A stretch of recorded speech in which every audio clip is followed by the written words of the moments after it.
Olá, sejam bem-vindos. Vamos dar continuidade então ao nosso estudo do livro do Gênesis. Estamos quase acabando o estudo do livro do Gênesis. Já estamos no capítulo 44, o qual nós iremos estudar hoje. Então, capítulo 44 de Gênesis, versículos de 1 ao 34. Então, como nós costumamos fazer, nós fazemos a leitura do texto, do capítulo todo, depois nós entramos no estudo do capítulo, tá?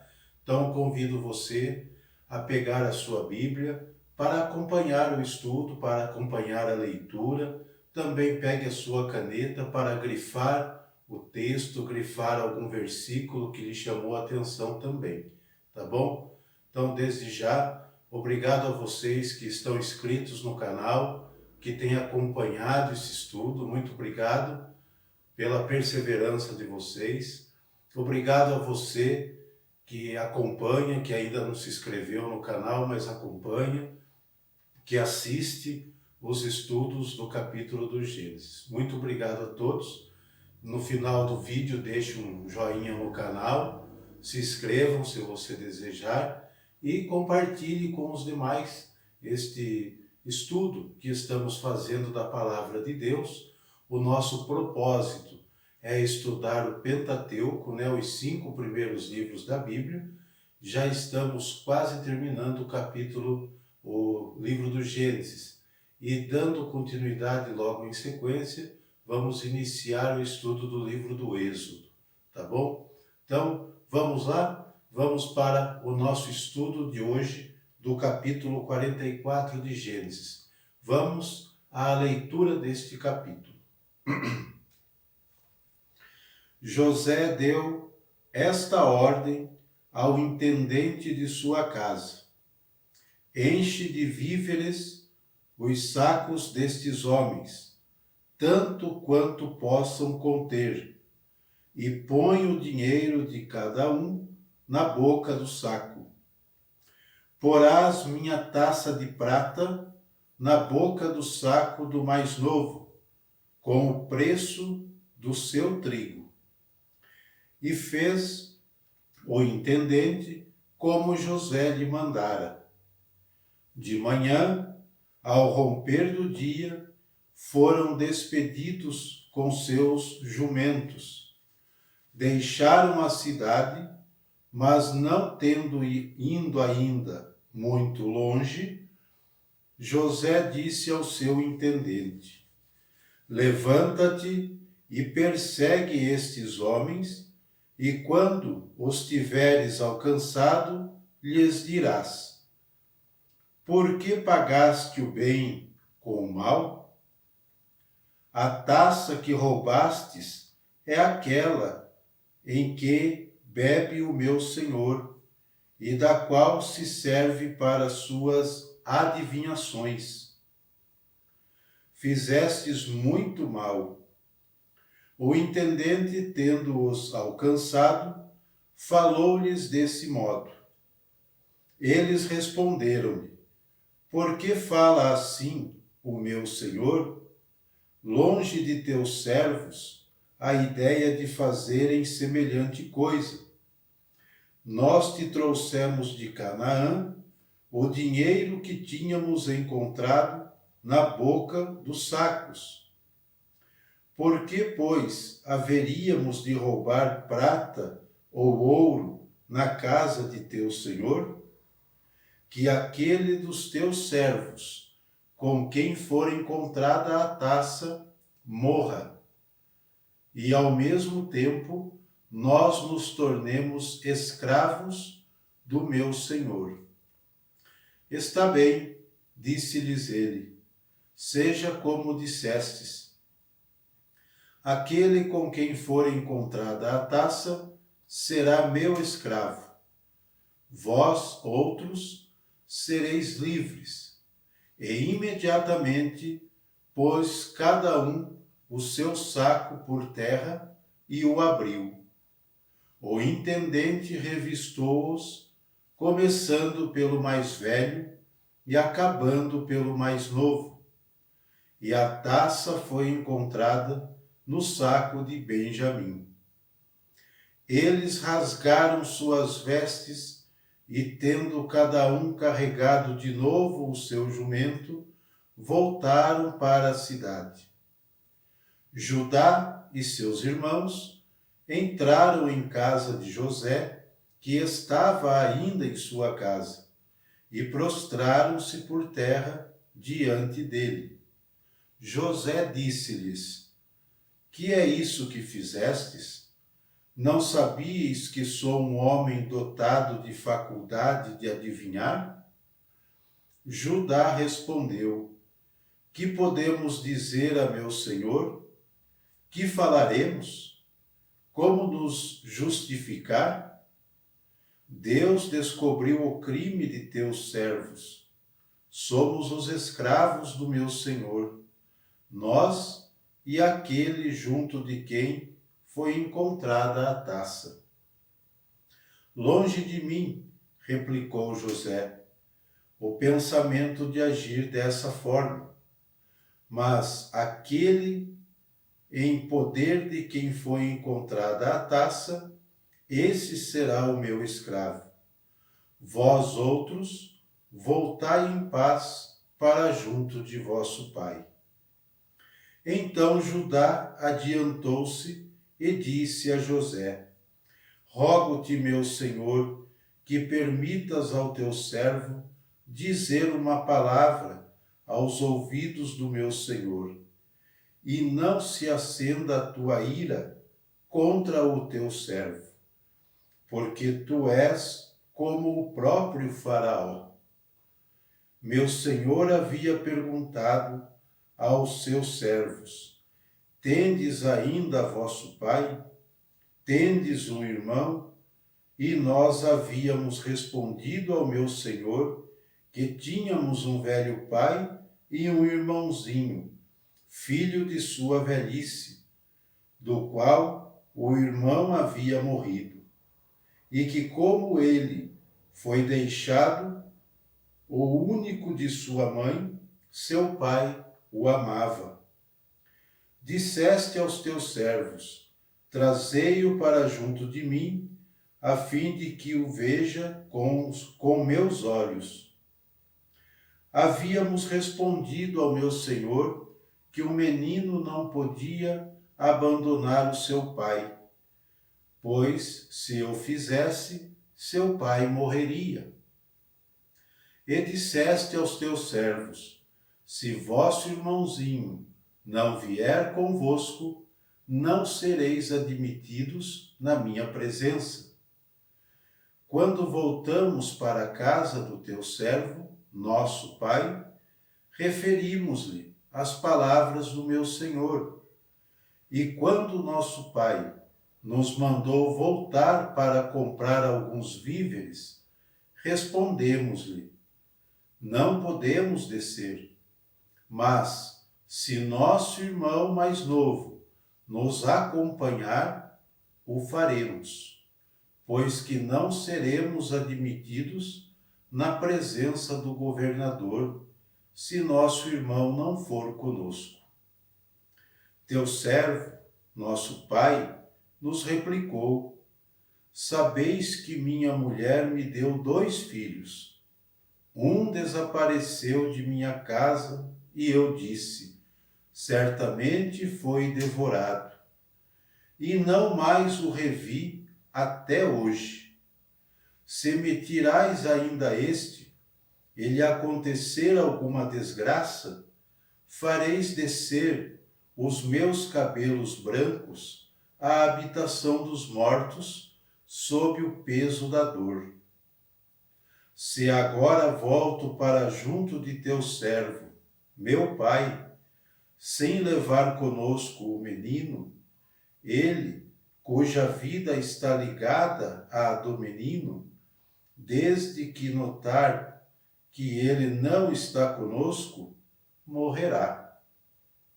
E teus servos terão feito descer à habitação dos mortos, sob o peso da aflição, os cabelos brancos do teu servo, nosso pai. Ora, o teu servo respondeu pelo menino junto de meu pai, e disse-lhe que se ele não o reconduzisse, seria eternamente culpado para com seu pai. Rogo-te, pois, aceita, meu senhor, em lugar do menino, para que este possa voltar com seus irmãos. Como poderia eu apresentar-me diante do meu pai, se o menino não for comigo? Ó, eu não poderia suportar a dor que sobreviria a meu pai. Muito bem, esta é a leitura do capítulo 44 de Gênesis. Nós vimos aqui o regresso, dos irmãos de José para o Egito, a fim de comprar alimentos, porque a seca, a fome naquela região era muito grande. E seriam 7 anos de seca. Então, estava apenas no começo ainda. Então, o que este capítulo está dizendo para nós? Neste capítulo 44, nos é apresentada a última prova que José faz a seus irmãos. José os prova pela última vez, tá? No início do capítulo, podemos notar a generosidade de José em mandar encher os sacos de víveres o tanto que possam carregar, e manda devolver o dinheiro novamente, ou seja, eles não pagarão como os demais pelos alimentos. José está ajudando os seus irmãos de maneira discreta, sem que eles o percebam, e sem que eles percebam a intenção que está por detrás dessa ajuda de José, desta benevolência de José para com eles. Somente quando eles vão se dar conta, o dinheiro está lá novamente, Isso já é um sinal do amor de José pelos seus irmãos e seu pai. Porém, não demonstra, mas sim prova-os mais uma vez. José não demonstra este amor pelos seus irmãos e pelo seu pai, mas ele está provando seus irmãos mais uma vez.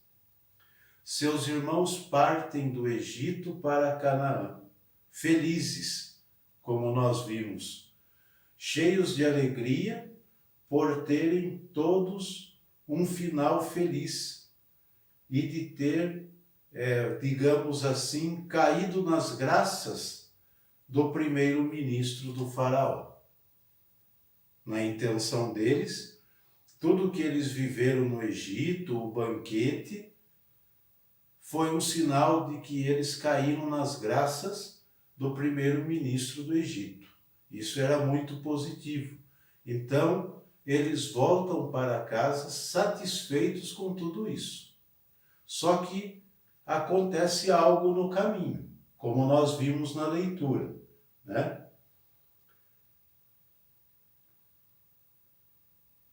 Mas não desconfiam que teriam que passar por mais uma prova. Eles nem sabiam que estavam sendo provados. A verdade é essa, E ainda uma prova mais dura. Vejam bem, José manda seu mordomo colocar sua taça de prata de adivinhação no saco de trigo do irmão mais novo, de Benjamim, o qual passa a ser acusado de roubo. Isso é uma prova muito dura para os irmãos de José, é um verdadeiro golpe, porque eles não esperavam tal situação, não é mesmo? Justo o irmão mais novo, Benjamim, o filho predileto de seu pai, que o deixa partir sob muitas recomendações, como nós vimos no capítulo anterior. recomendações que ele dá aos seus irmãos para que nada aconteça com ele. Sob muito cuidado, muita preocupação, Jacó deixa Benjamim partir com eles, contra gosto, mas ele deixa, tá? Porque ele não queria que nada acontecesse.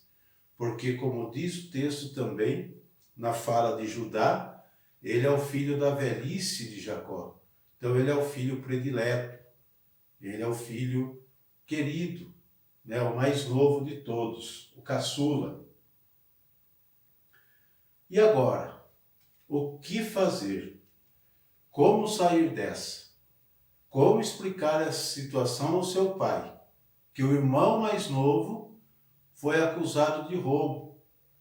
E isso porque foi encontrada a taça de prata de José dentro do saco de trigo de Benjamim. Benjamim é culpado? Sabemos que não. Sabemos que José provocou tudo isso. José fez tudo isso para prová-los, tá? Benjamim não roubou nada. Esta atitude de José demonstra dois tipos de pensamentos em relação aos seus irmãos.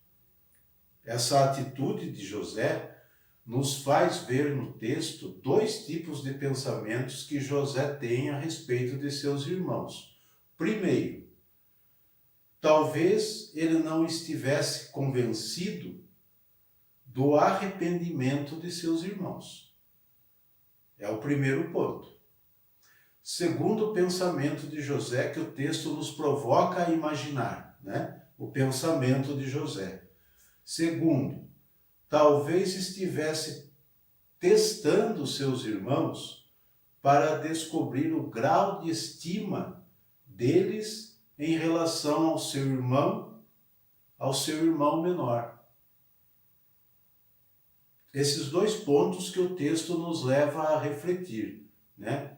Se de fato eles estavam arrependidos, né? Pelo mal que fizeram ao seu outro irmão, que era ele próprio. E o segundo ponto é o grau de estima que eles tinham pelo irmão menor. Por que isso? Mas por que José queria ter certeza disso tudo? É muito simples.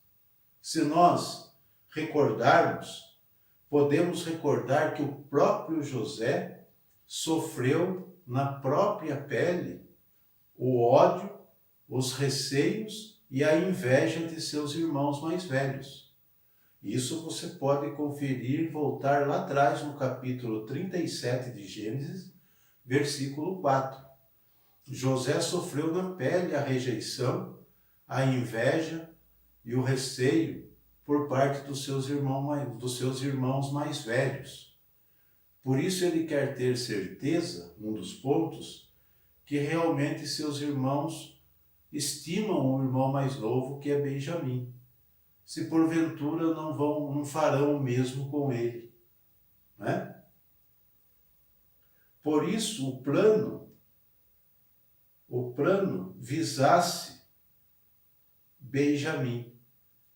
O plano de José visou exatamente o irmão mais novo, Benjamim, que de fato acaba sendo culpado, entre aspas. É uma estratégia para prová-los, tá? Tal delito de roubo, naquela época, naquela situação, implicava em quê? Implicava na morte do culpado e a escravização dos outros irmãos. Versículo 9. Esta era a lei. O culpado que roubou era punido com a morte. E os demais irmãos deveriam ser escravizados. Isso está também contido no versículo 9 do capítulo que estamos estudando, tá bom? Mas no meio de tudo isso, existe a misericórdia. Não sei se vocês perceberam no texto, na leitura que fizemos, mas o estudo que fazemos do texto é exatamente para isso, para descobrir esses pontos. A princípio, nós vimos uma trama né, provocada pelo próprio José aos seus irmãos. Mas no meio de toda essa trama existe a misericórdia. E nós precisamos notar isso, tá? Em que sentido a misericórdia? Vamos lá.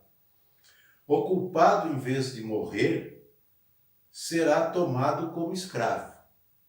O culpado não receberá a pena de morte. Nós vimos aqui da própria boca de José. O culpado será tomado como escravo, e os outros poderão regressar livremente para Canaã, junto do seu velho pai. Então, a misericórdia acontece aí, neste contexto, nestes versículos, no versículo de 16 em diante. Podemos até ler o versículo. Judá respondeu: que podemos dizer ao meu senhor? Que falaremos? Como nos justificar? Deus descobriu o crime de teus servos. Somos os escravos do meu senhor, nós e aquele junto de quem foi encontrada a taça. E olha a resposta de José: longe de mim o pensamento de agir desta forma. Não era a intenção de José aplicar a lei em vigor, né? Longe de mim agir desta forma, mas aquele em poder de quem foi encontrada a taça, esse será o meu escravo. Vós outros, voltai em paz para junto de vosso pai. Então aqui existe a misericórdia de não levar a termo a lei da época, a lei do Egito, que punia com a morte quem roubava algo, principalmente de alguém de mais alto grau da corte do faraó, tá? Então acontece aqui a misericórdia. Toda essa situação suscita um longo discurso depois disso da parte de Judá, o qual tinha pedido ao seu pai a tutela do seu irmão durante a viagem. Se vocês lembram no capítulo anterior, Judá implora a Jacó para deixar Benjamim viajar com eles, sendo ele responsável pelo seu irmão, né? Então aqui nós temos neste capítulo um longo discurso de Judá a respeito de tudo isso. Ele faz uma recordação para José de tudo o que aconteceu para chegar Benjamim estar lá com eles naquele momento. Então seria impensável retornar para casa sem o irmão mais novo, depois de tantas recomendações do seu pai, tá? E com isso fica evidente o profundo e sincero amor que todos sentem pelo seu próprio irmão menor e por seu pai. Aqui José tem a certeza, depois desse discurso de Judá, que realmente eles amam o seu irmão menor e o seu pai Jacó. Por isso eles não querem que aconteça nada com seu irmão, porque o que acontecer com seu irmão, o pai sofrerá tudo isso também. O pai poderia morrer de desgosto, de tristeza. E eles não querem esse sofrimento para nenhum dos dois, tá? A sinceridade de Judá é, sobretudo, o grande desejo de que nem seu irmão e nem seu pai tenham de sofrer. Ficam demonstrado na intenção dele próprio se entregar como escravo, contando que Benjamim seja libertado. Nós vimos no versículo 33. Rogo-te, pois, aceita que teu servo fique escravo de meu senhor em lugar do menino. Ele se coloca, mas para liberar o menino, para que não haja mais sofrimento para o seu pai, tá? Qual é a mensagem deste texto para nós que nós lemos? O que nós podemos extrair desta bela leitura desta última prova que José faz com que seus irmãos passem, né? Primeiramente, o que aprendemos deste capítulo? É a grande pergunta que devemos fazer. Que, para aquele que teme a Deus, a misericórdia deve sempre falar mais alto ao coração e nunca a vingança. José tinha todas as possibilidades. No nosso dito popular, poderíamos dizer que José tinha a faca e o queijo na mão para se vingar dos seus irmãos como quisesse, para fazer-lhes pagar tudo o que eles fizeram a ele. E José não faz. José usa de misericórdia. Por quê? José é temente a Deus. José é obediente a Deus. Então ele não deixa a vingança, o ódio, o rancor tomar conta do seu coração e dá espaço para a misericórdia agir. Essa é uma das primeiras mensagens desse texto para nós, tá? Outro ponto. Também para que aconteça o perdão, é preciso que haja um arrependimento sincero. É preciso que haja um arrependimento sincero e o reconhecimento da culpa. 3 pontos. Para que o perdão aconteça, é preciso que haja arrependimento sincero, não superficial. Aprendemos neste capítulo também. Segundo, é preciso que haja um reconhecimento da própria culpa. E assim o perdão acontece. Tá? Então, esses pontos são muito relevantes e muito importantes neste capítulo 44. Assim, no discurso de Judá, no versículo 16, fica evidente esta atitude do passado. Somente o arrependimento sincero por tal atitude suscitará o perdão e a paz para as suas consciências. Né? No versículo 16, nós vimos que Judá diz assim: Deus descobriu o crime de teus servos. Eles ainda tinham aquilo, o mal que eles fizeram a José em suas consciências, e isso os atormentava. Então, quando acontece esse reconhecimento, o perdão também acontece de imediato. É um arrependimento e um reconhecimento da culpa, tá? Isso acontece com todos aqueles que têm fé. Resumindo tudo. E teme a Deus. Não ter medo de Deus, mas respeito pelo Deus Criador de todas as coisas. Quem teme a Deus procura agradar-lhe, procura fazer a sua vontade. E quando ele procura, o temente a Deus, procura fazer a vontade de Deus, no coração dele não tem espaço para ódio, para vingança, para ressentimentos, né?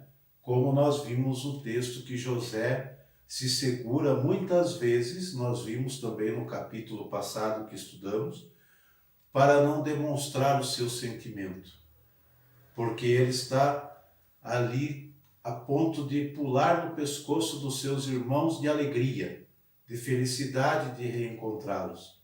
É sinal que ele já perdoou o delito há muito tempo. Só que ele faz todo esse teste, toda essa prova, para testar a sinceridade de coração dos seus irmãos, né? Em relação principalmente ao irmão menor, porque ele, José, sofreu na pele a rejeição como irmão menor. Então, esse é o estudo do capítulo 44. Espero que vocês tenham gostado desse estudo e vamos nos preparar para o capítulo 45 de Gênesis, onde a revelação vai acontecer. José se revela de vez aos seus irmãos. José não conseguirá mais manter-se escondido de seus irmãos. Então, se prepare para estudarmos o capítulo 45 de Gênesis. Um abraço a todos e até lá.